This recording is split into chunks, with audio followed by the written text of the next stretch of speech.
Hola a todos, esta es nuestra primera charla de café. Para esta primera charla de café vamos a introducirnos en el manejo del postoperatorio del trasplante de córnea. Y tengo el gusto de presentarles a dos doctoras que nos van a acompañar en esta charla de café de por medio que vamos a tener. Son la doctora Paola Rinaudo, de Argentina. La doctora Paola está trabajando en el Hospital de Clínicas José de San Martín, de la Universidad de Buenos Aires, en Argentina. Y la doctora María Laura Nivar, que está trabajando en el Departamento de Córnea del Instituto Fayad de la República Dominicana. Hola Paola, hola María Laura, un gusto saludarlas. Hola, el placer es mío. ¿Cómo está, doctora? Muy bien, un gusto tenerlas acá. Nos falta un café que lo estamos compartiendo virtualmente y nos falta tal vez un momento más de relajación y ya podemos empezar. Y hagamos de cuenta que estamos como tres amigas charlando sobre estos temas y comentando relajadamente alguna que otra cuestión sobre el trasplante de córnea. Bueno, el afecto sobra, así que vamos a hacer de cuenta realmente que estamos en un café y charlamos relajadamente sobre esto. Y hoy nos ocupa hablar del trasplante de córnea. Ustedes tienen experiencia en esto y vamos a hablar un poco de lo que nos acontece en el día a día a nosotras como cirujanas en el manejo del trasplante de córnea.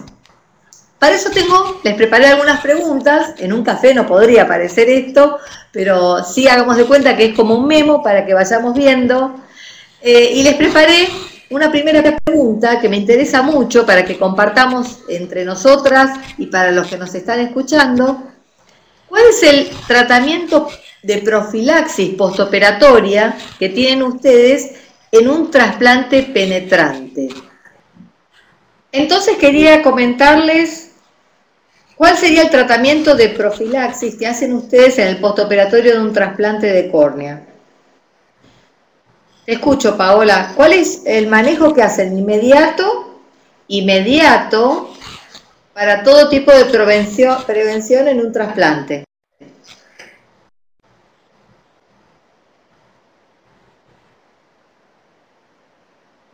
Bueno, muchas gracias, María José. Nosotros comenzamos en realidad la profiláctica en la visita preparatoria al paciente, que son 48 horas antes, para que comience el día previo, o sea, 24 horas antes del trasplante, con una quinolona de cuarta generación, que podría ser moxifloxacina en la mayoría de los casos, como colirio tópico, y se lo coloca 6 horas, cada 6 horas desde 24 horas antes de la cirugía. Este colirio, digamos, de moxifloxacina lo utilizará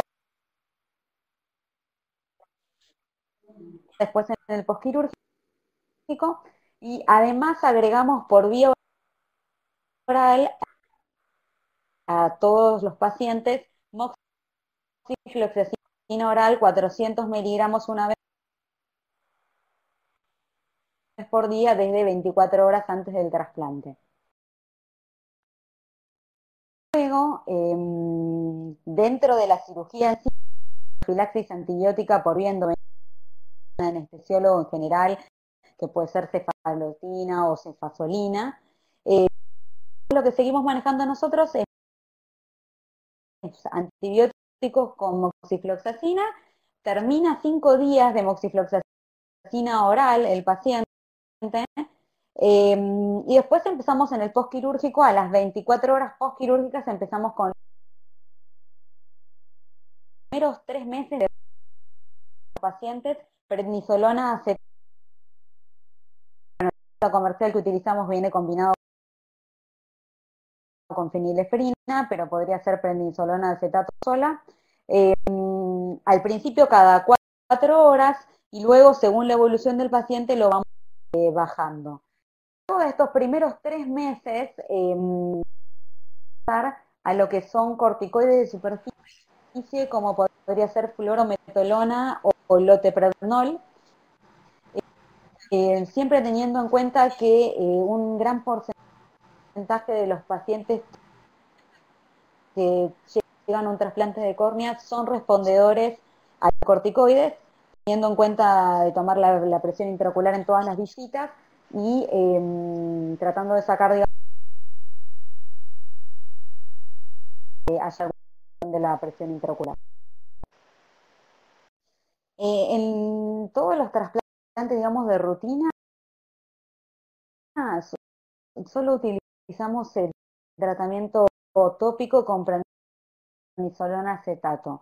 Si es un paciente que tiene un trasplante de córnea de riesgo, con riesgo de rechazo, si es un segundo trasplante, si tiene antecedente de vascularización corneal o algún otro antecedente que nos haga pensar que el paciente tiene mayor riesgo de rechazo, lo manejamos con el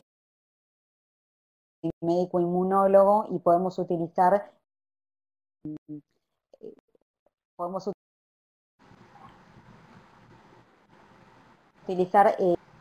inmunomoduladores por vía sistémica, que en general utilizamos corticoides a 1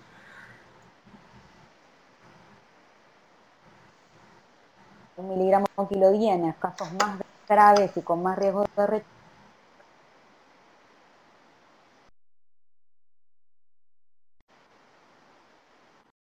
rechazo, y si no, alguno de los otros un poco en manos del inmunólogo, pues no lo manejamos nosotros. Doctora María Laura.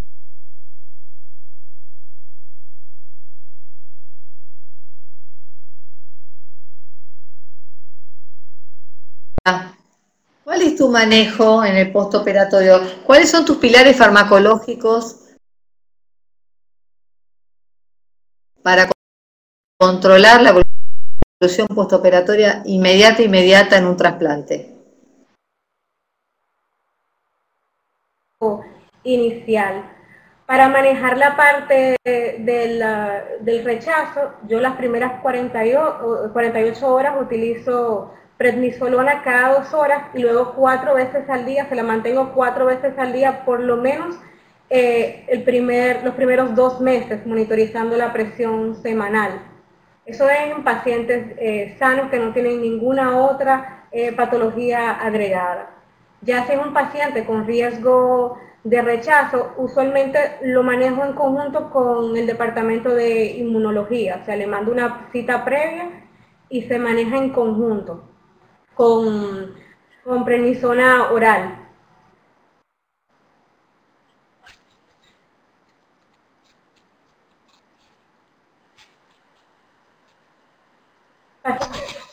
No, pacientes con enfermedades de superficie, pacientes con artritis o pacientes con rechazos previos ya.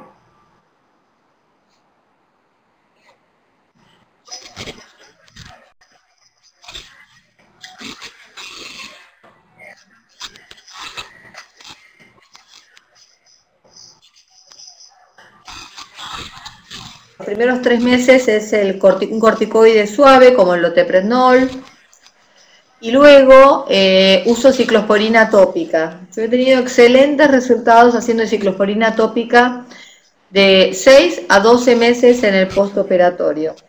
Realmente he bajado drásticamente la incidencia de rechazos y no he tenido en el postoperatorio inmediato incidencias de fallas de injerto.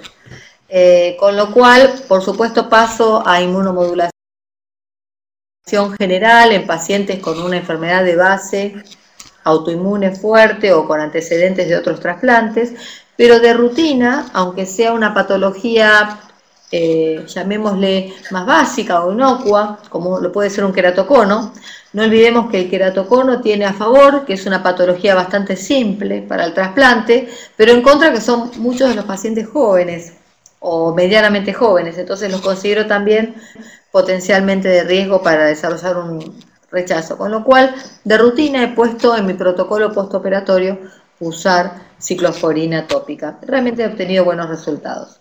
Nos vamos a pasar a la otra instancia. Quería mostrarles, en este caso, es un caso que podemos tener todas en el consultorio. Supongamos que cada una de ustedes les haya hecho el trasplante, hacemos los controles de rutina, la profilaxis de rutina y queremos evaluar en el postoperatorio, le hacemos la topografía. Yo acostumbro no hacer topografías en el postoperatorio inmediato por las alteraciones de superficie que tienen estos pacientes, pero sí, a partir del tercer, cuarto mes podemos empezar con la ayuda de un buen lubricante a hacer mediciones y aparece en el postoperatorio del sexto mes esta topografía.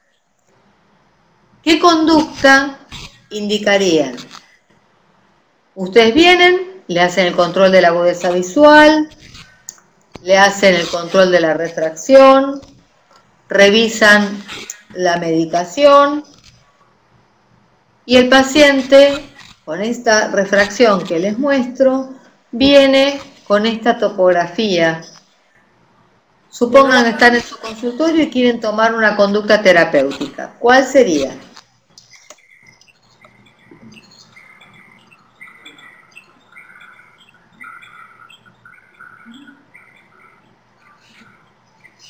La refracción es más 2 menos 750 a 90. Y con eso el paciente logra una agudeza visual de 20-50. ¿Cuál es la conducta que toman? ¿Paola?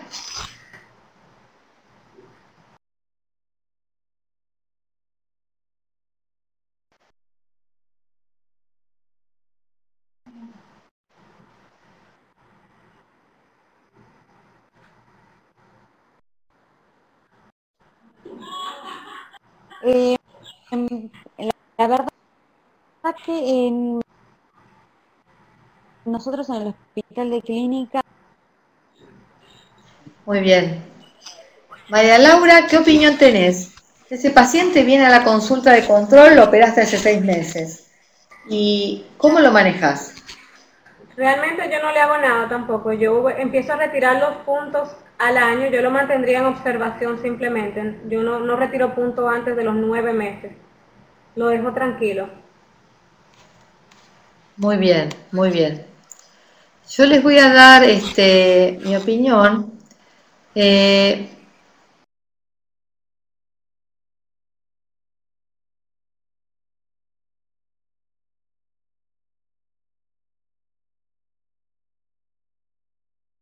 Si se fijan,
un gran artefacto de técnica, con lo cual es una topografía que no es en absoluto confiable. Esto no es un moño astigmático, sino un artefacto necesario. En cuanto tengo 2 topografías confiables, separadas por 15 días con una refracción estable, comienzo a retirar suturas, no antes de los 6 meses. Esa es mi postura y hasta ahora he tenido un muy buen manejo de los vectores de fuerza de las córneas, al menos en mis manos con el tipo de sutura que hago.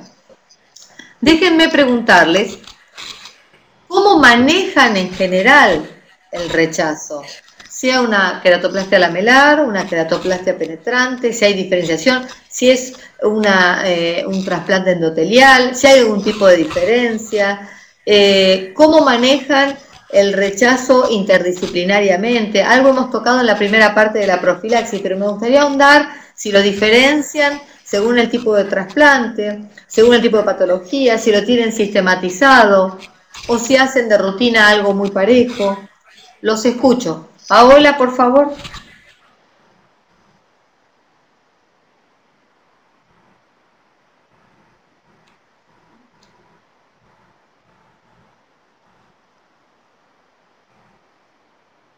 Bueno, nosotros en todos los rechazos, sea de un trasplante lamelar, tanto un lamelar profundo como un trasplante endotelial penetrante, en todos los casos lo tratamos de inicio cuando es el primer rechazo de ese paciente de la misma forma. Indicamos un corticoide por ocular, de acción que puede ser una betametasona y un corticoide de depósito que tenga, digamos, el paciente por vía sistémica por lo menos por un mes. Luego de que el paciente sea entonces de la inyección intramuscular, indicamos la prednisolona acetato cada 1 hora, con controles cada 24 horas al comienzo, para ver a ver si empieza a mejorar la transparencia de la córnea. En caso de que tenga una buena evolución, no damos ningún otro tipo de tratamiento sistémico. Solemos derivar a los pacientes a un tratamiento sistémico si tiene alguna fase autoinmune, si tiene a partir del segundo rechazo, o sea, un paciente que tiene un rechazo bien con el intramuscular y la prednisolona tópica, y luego llega un segundo rechazo, entonces en el segundo es cuando lo derivamos al inmunólogo. Y la verdad que no hacemos mucha diferenciación entre los tipos de injertos, sino que tratamos agresivamente a todos los pacientes. La verdad que en el primer rechazo de un paciente sin ningún tipo de enfermedad autoinmune de base, ni digamos, ningún otro factor de riesgo, solemos tener muy buenos resultados con el corticoide y aumentar y prednisolona acetato cada 1 hora. Tenemos que tipo tensor para poder extender la prednisolona acetato cada 1 hora por un tiempo más largo hasta que el paciente esté mejor, y irlo bajando con más cuidado, digamos, tratar de dejarle luego un rechazo prednisolona por un poco más de tiempo, por lo menos 2 o 3 meses. ¿Cuál ha sido tu peor caso, Paola? Mi peor caso es una paciente muy querida porque hace muchos años que concurre al hospital, que tiene una distrofia endotelial congénita, lo que llamamos SHED, o distrofia endotelial congénita, que tuvo un rechazo más o menos al mes de su primer trasplante. Salió, anduvo bien como por unos 15 días con el tratamiento que les conté de intramuscular y prednisolona acetato, y luego hizo otro, digamos, volvió a recurrir con un rechazo más o menos a los 3 meses, y bueno, ahí le derivamos inmunología. A veces los pacientes son un poco reticentes a tomar corticoides por vía oral a dosis altas, y era una chica joven y nos fue un poco difícil, pero a pesar de todo lo hizo.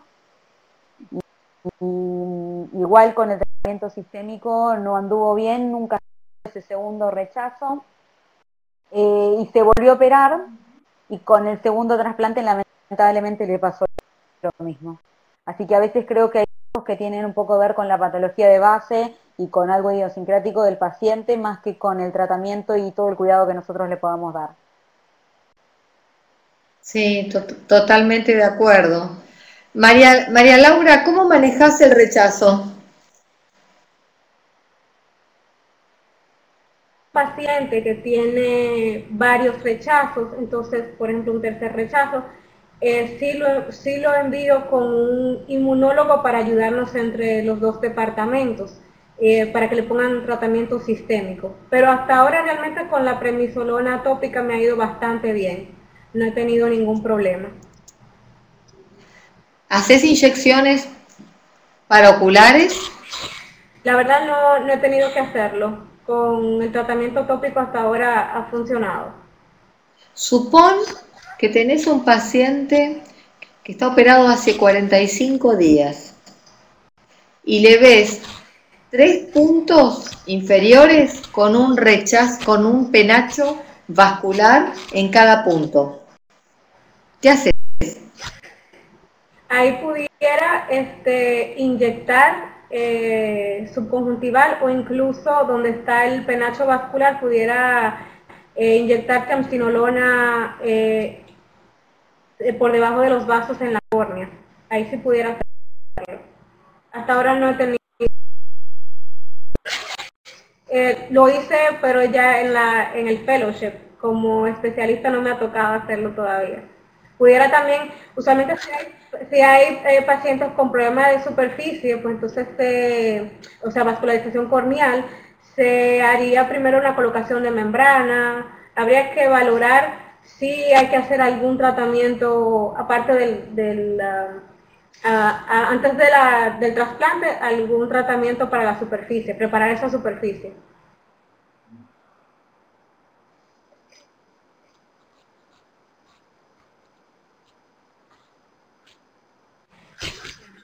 También en la residencia, pero hasta ahora no he tenido que colocar anti-VEGF.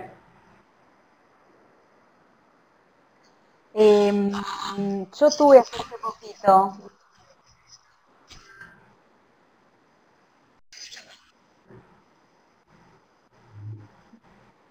Sí, quería contarles, sí, que hace poquito tuve un paciente con queratocono, un paciente muy alérgico, que desarrolló un vaso profundo desde la parte inferior en hora 6 de un trasplante, que todavía tenía trasplante transparente, pero la verdad que tuve mucho resultado llevándolo a quirófano, haciendo una cauterización del vaso desde la esclera, desde donde ingresa, y colocando una Avastin subconjuntival. La verdad que se borró completamente el vaso y el paciente anduvo muy bien, nunca me hizo un rechazo, a pesar de que realmente pensé que ese vaso se estaba yendo al estroma y que estaba por perder esa córnea.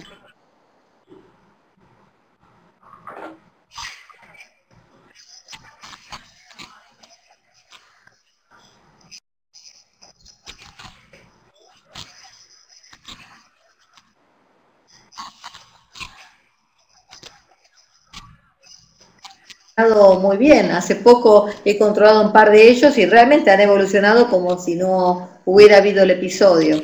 Es importante tener en la cabeza, en cuanto al rechazo, primero el manejo inmediato. Es muy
en su lugar de origen. Pero el control en el primer año, sobre todo porque hay un pico de incidencia de rechazo en el primer año que es más profundo que durante el curso del primer año en sí mismo, el control para mí es en sí una de las pautas de tratamiento. Entonces, mi protocolo es que cada 30 días hay un control, a lo sumo cada 45 días. El segundo es seguir el protocolo de profilaxis del rechazo. Y el tercero, que les decía era con ciclosporina y al principio asociado con corticoide suave. Y el tercero es decididamente que el paciente tenga las pautas de alarma bien claras.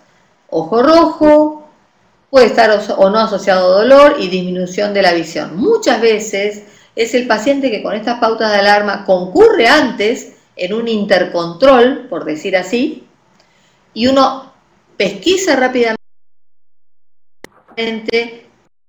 la incidencia de un vaso o algún vaso centinela que va hacia alguna de las suturas o algún otro signo o una mínima línea de rechazo inmunológica de Codadust o un mínimo edema o algún pliegue, que son factores de alarma mucho más incipientes y que nos permiten, como bien decía María Laura, hacer un control rápido, tópico, del incipiente rechazo, con lo cual la respuesta es más inmediata, revierte rápidamente y no tenemos que echar mano a otras alternativas terapéuticas más invasivas. Creo que están de acuerdo con eso, ¿verdad? Totalmente, doctora. Vamos entonces, les voy a mostrar otro caso. Supongan que es una paciente de 45 años que tiene una queratoplastia lamelar hace un tiempo y que aparece con esta topografía. Hace 4 años que está operada. ¿Qué conducta toman? Te escucho, Paola. Bueno, por lo que se ve en la topografía, en la parte inferior tiene un sector, digamos, más curvo. Habría que ver a ver cuál es la refracción y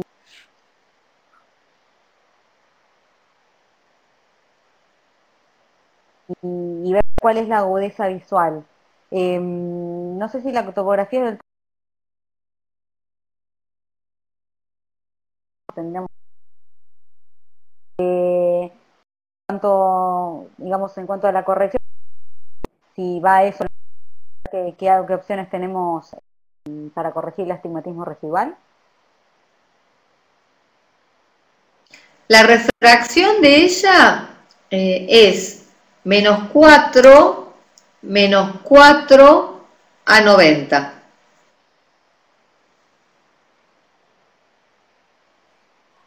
Bueno, y bueno, supongo que ya luego de 4 años no tiene más suturas. Yo en general no soy muy intervencionista si el paciente tiene buena agudeza visual con anteojos y tolera la corrección aérea. O sea, si el paciente tolera la corrección aérea y puede utilizar el anteojo, creo que siempre lo mejor es el anteojo, pero bueno, no tengo experiencia realmente haciendo corrección del astigmatismo post quirúrgica, ni con láser de Zimmer, ni con anillos. Pero yo creo que es una corrección totalmente, digamos, llevable en anteojos. Creo que lo dejaría con anteojos y todo el resto del examen del trasplante está bien.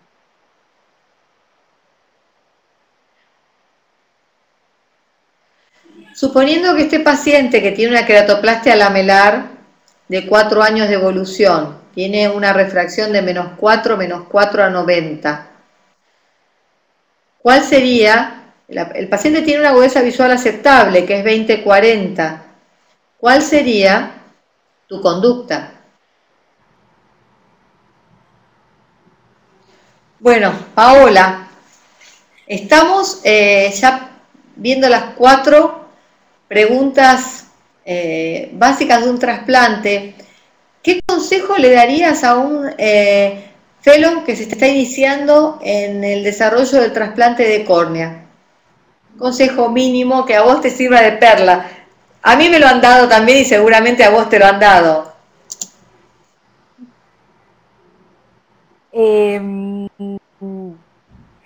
Creo que, como digamos, la verdad que como mi orientación en el fellow ha sido muy quirúrgico y tenemos bastante, digamos, volumen de pacientes, creo que lo más importante es tratar de aprovechar desde el punto de vista quirúrgico el fellow, tratar de operar lo más que se pueda.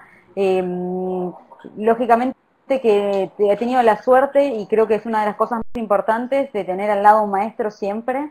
cuando estuve en el fellow nunca tuve que realmente resolver un caso sola, por más sencillo que fuera, siempre tuve a alguien al lado y creo que aprender con un maestro al lado, alguien que cuando estás operando te dice cómo tenés que dar un punto, cómo tenés que tratar a un paciente, tanto desde el punto de vista de la relación médico-paciente, eso es lo más importante. Lo más importante que como consejo es seguir a algún maestro y tratar de aprender y tomar todos los consejos que nos den como aprendizaje.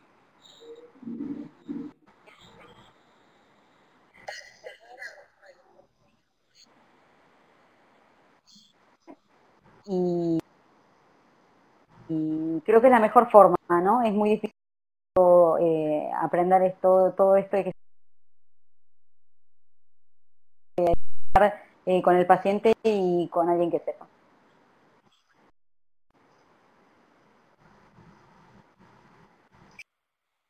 Estimados oyentes y televidentes, podemos decir, de estas charlas, es tocar temas puntuales, cortos, breves, con médicos y médicas que estén en actual perfeccionamiento de su subespecialidad, que hablemos de casos, cosas, comentarios, lo que se viene, el manejo clínico actual, sobre temas puntuales, de córnea, de catarata, de refractiva, en fin, lo que envuelve en general a AXA-R como sociedad.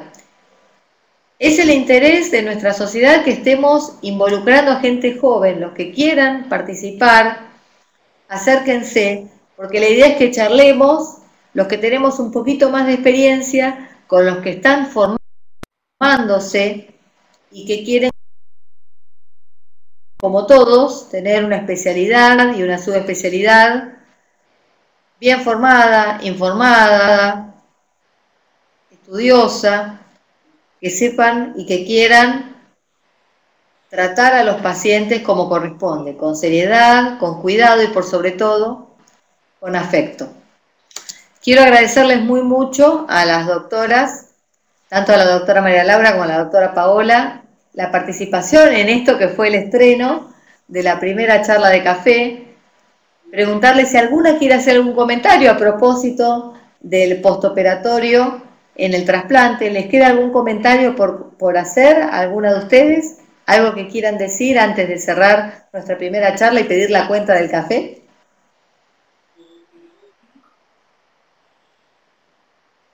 Yo querría agregar algo con respecto a los pacientes, que esto creo que vos decías, María José, muy importante de charlar con los pacientes y de estar en este momento tan difícil. A veces recibir un trasplante, recibir un órgano es algo muy movilizante para el paciente y para la familia, y yo a veces se los hago vivir así porque siento que tienen que tener cierta responsabilidad en el postquirúrgico porque realmente están recibiendo un órgano. Entonces hay que hacérselos ver también esto a los pacientes como para que cumplan con los controles y para que se comprometan en este desafío que lo van a tener para toda la vida. Muy bien, a mí me pasa igual. Información al paciente de que está recibiendo un tejido donante, que fue alguien que donó ese órgano para su conveniencia, que el rechazo, el no cuidarse, va a hacer que las cosas se compliquen aún más, que sea más difícil para nosotros manejarlo, y que es una responsabilidad tanto del paciente como de nosotros que él salga adelante. Entonces creo que hay que informarle bien al paciente la responsabilidad que es el recibir ese tejido. Excelente comentario, gracias a las dos. Es así, no tengo nada para agregar, es así, coincido con ambas. Les mando un beso, voy pidiendo la cuenta que queda a mi cargo y las invito para otro café. Hasta luego, chicas, es un gusto. Adiós, hasta luego.